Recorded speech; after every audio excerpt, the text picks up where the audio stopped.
Okay, so imagine like a computer, right? Yeah. But it doesn't just see a picture. It can answer like really tricky questions about it. Yeah, yeah. Like imagine it's solving um, like a geometry problem. From a diagram. Yeah. Or explaining the meaning behind like a symbol in a painting. That's crazy. Yeah, that's the potential of what they call vision language models, VLMs. VLMs, And yeah, they're super fascinating. definitely. But how do we know if these VLMs, are really as smart as they seem? How do we even test them, like, Oh. properly? Well, that's exactly what we're going to dive into today. Awesome. You've been exploring this world of AI, especially how we actually, measure their progress. Great, yeah. And this deep dive is focused on this research paper Okay. that digs into how we evaluate these VLMs, especially like what's wrong with the ways we do it now. So what's the paper called? It's called Automated Generation of Challenging Multiple Choice Questions for Vision Language Model Evaluation. Quite a mouthful. Okay, so multiple choice questions for these super advanced AIs. Interesting. Yeah, and the paper's got some really thought-provoking findings. Like what? Like how even small changes in like the wording of questions can actually change the results a lot. Oh, wow. And this actually has big implications for AI. So let's break it down. What's the typical way that VLMs are tested? Well, usually it's through something called visual question answering. Visual question answering. Yeah, or VQA. Most VQA benchmarks, they use these open-ended questions. Open-ended. Yeah, where the AI has to like come up with the answer in its own words. Oh, okay. So instead of just picking A, B, C, or D, it has to like write out an answer. Exactly. It's like an essay question. Right. And this is where it gets tricky. How so? Well, for evaluating these open-ended questions, Okay. traditionally there are like two main methods. Right. Rule-based scoring and model-based scoring. So rule-based, is that just like checking if the AI gave the exact right answer? Yeah, pretty much. But it turns out that's like way too simple. Really? Yeah, it misses a lot of like the nuance. So even if the AI understands but phrases it a bit differently wrong. Marked wrong. Yeah, exactly. Oh, yeah. And the researchers actually found this great example Okay. with GPT-4. Oh, GPT-4. Yeah, so they used it on a VQA data set, right? Right. And using the rule-based scoring, it only got a 32% accuracy rating. 32%. That's low. Yeah, right. But get this. Okay. Once like humans reviewed the answers and kind of corrected for these like scoring quirks, Oh, interesting. the accuracy jumped to 88%. Wow. 88%. That's a huge difference. Yeah. It shows how rule-based scoring isn't really, painting the full picture. Right. Now, model-based scoring, it tries to fix this. Okay. How so? By using another AI, like another version of GPT, let's say, Okay. to kind of judge how similar the meaning of the AI's answer is to the actual correct one. So it's not looking for an exact word match? No. It's more about like capturing the essence of the answer. The meaning. The meaning. Okay. But are there still problems with that? Well, yeah. Even with that, there are challenges. The researchers actually found that different versions of GPT gave like wildly different scores For the same answer. for the same answers. Yeah, that's a problem. Yeah, because if the evaluation itself isn't consistent, Yeah. then how can you compare different VLMs? Or even track like how much they've improved? It's like a moving target. Exactly. It's like trying to measure something with a ruler that keeps changing size. Yeah. Yeah. So what's the solution? Well, to get around all this, the researchers propose a pretty bold idea. Okay. Moving away from open-ended questions completely Oh. and switching to, you guessed it, multiple choice. Multiple choice. But isn't that a bit, Basic. Yeah. Like for simple quizzes. Yeah, I know. But the key here is how they generate these multiple choice questions. And this is where AI comes in again. Okay, I'm intrigued. They've developed a system called AutoConverter, AutoConverter. which automatically takes those open-ended VQA questions Okay. and turns them into multiple choice. So it's like taking those essay questions and turning them into like A Scantron test? exactly. Yeah. But how does it actually work? Right. So AutoConverter doesn't just like come up with any old wrong answers. It doesn't. No. And that's what's so clever about it. It uses what's called a multi-agent approach, Multi-E. meaning it like breaks down the task into these smaller parts Okay. and has like specialized AI agents handle each piece. Oh, interesting. So it's like a whole team of like AI test makers. Exactly. So they have these proposer agents, Composer agents. and each one focuses on creating these tempting wrong answers. Like really good wrong answer. Really good wrong answers, yeah. Yeah. Like the kind that would trick you. And we call those distractors. Distractors. Yeah, and they're based on the kinds of errors that humans tend to make. So it's not just random wrong answers. It's like, Strategic. yeah, strategic. Yeah. Okay, that's cool. But it doesn't stop there. Really? They also have a reviewer agent. A reviewer agent. What does that one do? This one makes sure the distractors are like challenging but not too crazy. Okay. Then they've got a selector agent. Oh, wow. This picks the best set of distractors for each question. So it's like a whole AI quality control team. Exactly. Making sure these multiple choice questions are like top notch. Wow, that's really clever. But do we know if it like actually works? Are these AI generated questions as good as, human made ones? That's the big question, right? Yeah. And the research suggests yes. They tested AutoConverter on several existing multiple choice VQA data sets, Okay. and they found the AI-generated distractors were just as difficult and sometimes even harder than the human-written ones. Really? Yeah. So now we have this AI that can create these really challenging questions. What did the researchers, what did they do with that? Well, they took it even further.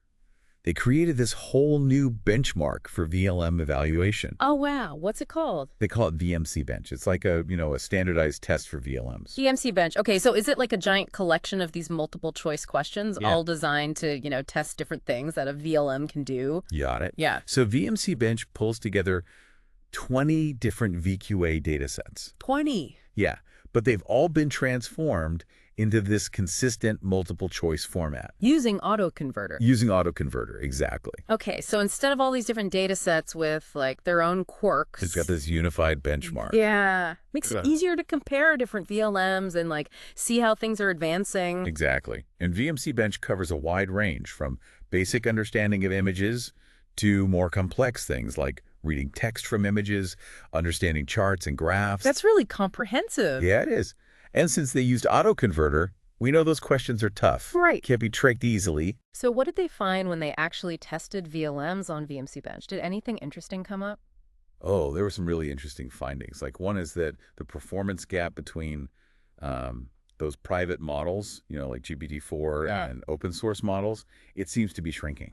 Oh, that's cool. Yeah, the open source models are catching up. That's great news for accessibility and transparency. Exactly.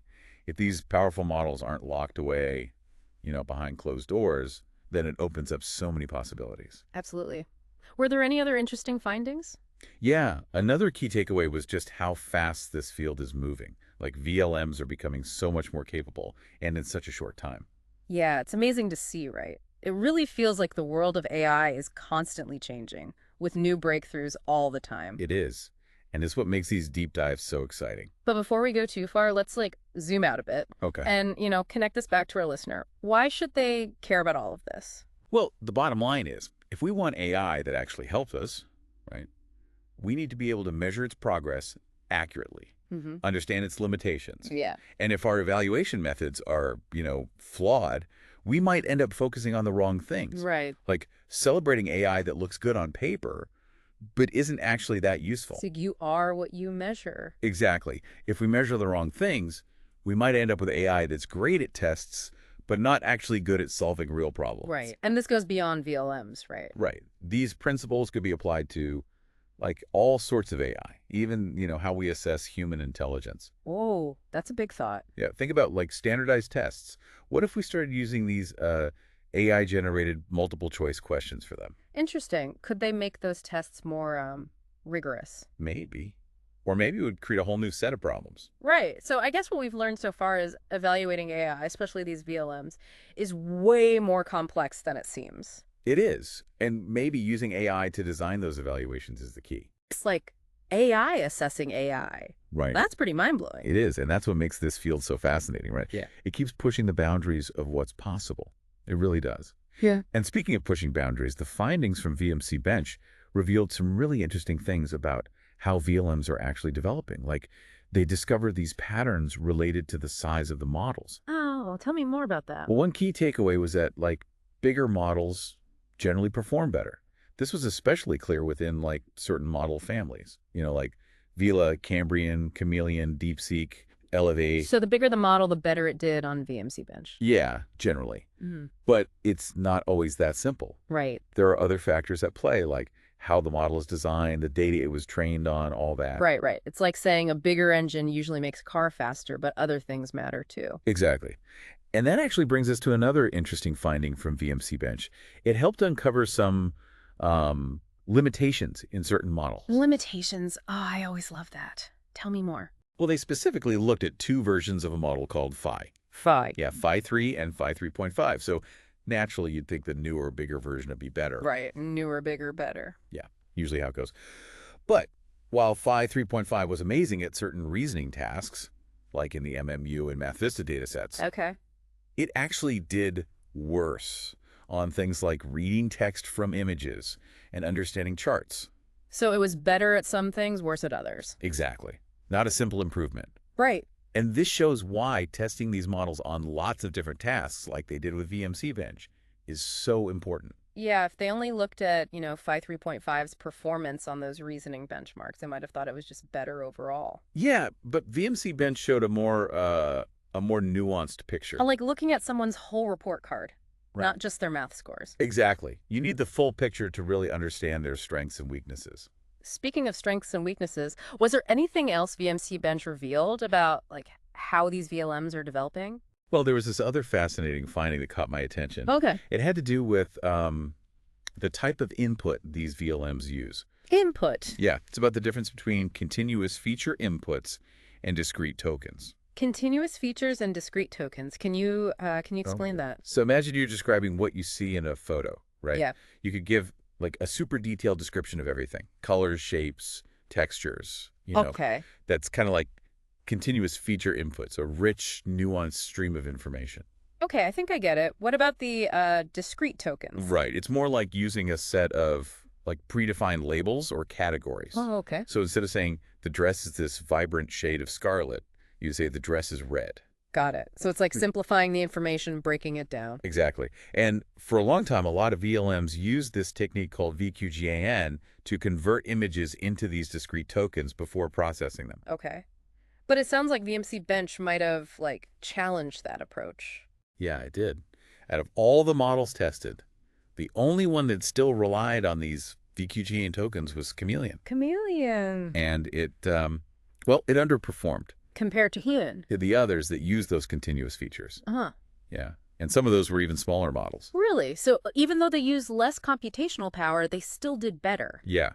So this raises some interesting questions about why this token-based approach might not be as effective. Yeah, it seems like having that richer, more detailed information gives those other models an advantage. It's like those VQGAN models are trying to solve a complex puzzle, but they only have a few mismatched pieces. Yeah, they don't have the same level of detail. Exactly. Yeah. And it shows that we still have so much to learn about how these models work best. Right, right. And VMCBench is giving us this great tool to like explore all these nuances and keep pushing the field forward. Yeah, I love those, those aha moments where we suddenly understand something in a new way. Right.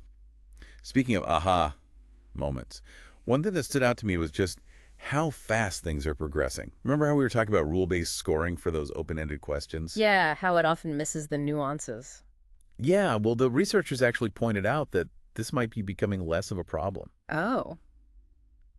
Why is that? because of how VLMs are being trained now. Like, the newer models are being trained to be way more concise in their answers. Oh, interesting. Yeah, so they're less likely to have those variations in phrasing that would trip up that rule-based scoring. So they're kind of learning to like speak the language of the evaluation. In a way, yeah. Yeah. Which is really interesting because it suggests that these models are getting better at like aligning their responses with what we expect. Right. Like understanding what we need from them and giving answers in a way that's clear. And if they can communicate effectively, that could be huge for real-world applications. Absolutely. It could totally change how we interact with technology. Yeah. And how AI helps us in our everyday lives. But we also have to make sure they're used responsibly. That's a whole other discussion. Yeah, definitely. But for now, I think it's important to like acknowledge just how much progress has been made. Like the researchers found that the performance jump from Instruct BLIP, which came out in 2023, Oh, to Qwen 2 VL7B, which came out just a year later, was almost double. double. Yeah, Wow. It's almost hard to keep up. it is, but that's what makes it so exciting. And thanks to tools like AutoConverter and VMCBench, we have a better way to track these advancements and make sure we're asking the right questions. Because, as we've learned today, asking the right questions and designing them carefully is crucial to understanding these AI models. Absolutely. It's about going beyond the simple metrics and digging into how these models think and learn. Which is kind of a reflection of how we learn. Right. It is. It's like we're all on this journey of discovery together. We are. And it's a journey that just keeps getting more and more interesting. It really does. One of the most interesting things this research makes you think about is, what even is intelligence? Oh, that's deep. Yeah. If we're using multiple choice to judge how smart machines are, does that mean we're kind of limiting how we think about human intelligence too? That's a good point. I mean, standardized tests are, all about multiple choice. Right. And we know they have their problems. Yeah, they don't always, show the whole picture of what someone knows. Exactly. It's often more about memorizing stuff than really understanding it. Right. And some people just don't do well on tests, even if they're smart. Exactly. So this research makes me wonder if by, focusing so much on multiple choice for AI, we're kind of stuck with those same limitations when we measure human intelligence. It's like we're setting the bar for AI based on a system that we already know is flawed. Yeah, it's a bit ironic, right? It really makes you question those methods for both AI and humans. So where do we go from here? Are we stuck with multiple choice forever? I don't think so. I think this research could actually help us explore totally new ways to measure intelligence, for both machines and people. Okay, yeah. Maybe it's time to move past just right or wrong answers and find ways to capture the whole range of what our brains can do. What if AI could help us design better tests for humans? That's an awesome idea. Tests that are more personalized, more engaging, more real world. Right. Imagine AI helping us unlock the full potential of how we learn. It could revolutionize education. Yeah, it'd be like having this AI learning companion guiding you and helping you understand things better. Exactly. And that kind of brings us back to the core of this whole discussion, understanding how we measure progress, not just in AI, but in ourselves too. I like that. The tools we develop to evaluate these amazing machines, they can actually teach us a lot about what intelligence really is. And maybe inspire us to create better ways to measure human potential. Exactly. It's a powerful reminder that AI isn't this separate thing. It's a reflection of us, and it can help us understand ourselves better. That's beautifully put. It's like we're all on this journey of discovery together. We are. And it's a journey that's just getting more and more amazing. Well, if you're as fascinated by this as we are, definitely check out the full research paper. Yeah, it's full of insights that'll make you think about the future of AI and what it means for all of us. We'll put a link in the show notes. Of course. And as you keep exploring, remember to keep asking those big questions. Yeah. That's how we learn and grow and push the boundaries of what's possible. That's what the deep dive is all about, right? Yeah, it's about digging into those complex topics, challenging what we think we know, and coming out with a deeper understanding of the world. And our place in it. Exactly. It's about being curious, seeking knowledge, and always wanting to learn more. And on that note, we'll wrap up this deep dive into the world of vision language models and how we figure out how much progress they're making. It's been a great exploration. We hope you enjoyed the journey. Yeah, thanks for joining us. Yeah, it is amazing how fast AI is changing. It makes you wonder what's next for these VLMs. It really is an exciting time. And, VMCBench gives researchers such a powerful tool, to really understand these models and make sure they're actually helping us. Okay, so speaking of, helping us in the real world, I'm curious about those aha moments you mentioned before. Right. What did VMCBench actually reveal about how VLMs are being used? Well, one interesting thing was it had to do with this VLM task they call document question answering. Document question answering, okay. So it's where you give the VLM a document, like a research paper or an article or even a chart. Okay. And you ask it questions based on that document. So it's not just understanding the words, but actually finding information in the document? Yeah, exactly. And what's interesting is that different VLMs had different ways of doing this. Some models, the ones from Google, they were really good at just like extracting info directly from the documents, Okay. giving you, short, accurate Like a answers. super efficient search engine almost. Right. But other models, like the ones from Meta, they took more of a reasoning-based approach. Reasoning based. Yeah, so they try to like understand the whole context of the document and then use that to figure out the answer, even if it wasn't directly stated. So they weren't just pulling out the answer, they were trying to like really understand it. Yeah, which is pretty impressive. It is. And it just shows how these different approaches to developing AI can lead to, different strengths and weaknesses. It's like, there's no one perfect AI. It really depends on what you need it to do. Exactly. Different models, different capabilities. Right. And VMCBench is giving us, is giving us a way to see those strengths and weaknesses so we can use the right model for the right job. This has been a fascinating deep dive. Like, I'm really starting to understand these VLMs and how we can figure out what they can do. Yeah, me too. And I think, the big takeaway here is just how important it is to really evaluate these models carefully. As they get more powerful, as they become, more part of our lives, we have to have ways to measure them. Right. So we can make sure they're being developed in a way that actually helps society. So AI that benefits everyone. Yeah, exactly. And that means being transparent, accountable, and constantly evaluating what we're doing. Well said. It's a conversation that needs to keep going. Yeah, definitely. And it's something we'll definitely keep exploring here on the deep dive. So if you want to learn more about this research and, really dig into the world of VLMs, definitely check out the full paper. We'll have a link in the show notes. And remember, this is just the beginning. Yeah. AI is constantly changing. There's always something new to discover. So stay curious. Keep exploring. And who knows what amazing things you'll find. Until next time, keep diving deep.